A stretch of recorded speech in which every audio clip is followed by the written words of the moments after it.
If you want to make the cutest gift ever, you should follow this tutorial. First thing we have is a frame, fabric, interfacing and quilting spray, and then we have our glue gun. So we want our interfacing to fit perfectly within the frame. So what you're gonna do is you're gonna roll this interfacing until you get it thick enough that a ring can sit up inside it. So one of the important things you're gonna do, you're gonna cut out however many ring spots you want. I'm gonna do 3 for this one. So next we're gonna choose our fabric. I'm gonna choose this beautiful white fabric here. You can see where you wanna cut out from. So I'm gonna take the fabric and take the right side, which is the side with the fabric I want to be exposed, lay that down on my table, and then I'm gonna use my quilting basting spray to spray down like this.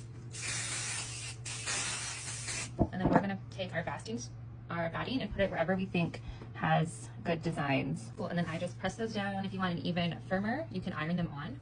What I'm gonna do is just cut out our pieces. You can see here we have our pieces of fabric with the backing on the back. All right, so we're gonna take those pieces of fabric, turn them right side down, which is fabric face down, and then we're gonna spray with our trusty spray. I like to give it a moment, get a little tacky. And for here, I know I'm gonna pin it, so I'll grab 2 pins, have them ready for me there. And then I press down, take my thumbs here, fold it, press down like it's a seam, and then you roll it. This will help you have a lot more control over it. Just like that. And then we're pinning all the way through, trying to get this end pinned in. So pin the ends. If anything's gonna fray, it's gonna be the ends. And then we have our first one right here. You're going to add so much more stability by pinning them. That's something I learned yesterday making my first one.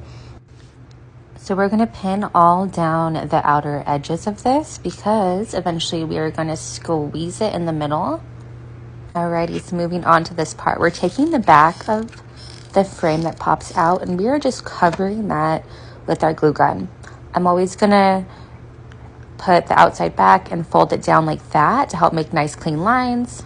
And now all we got to do is reassemble it. You got to push in a little bit. It's going to take a little elbow grease because it's now bigger.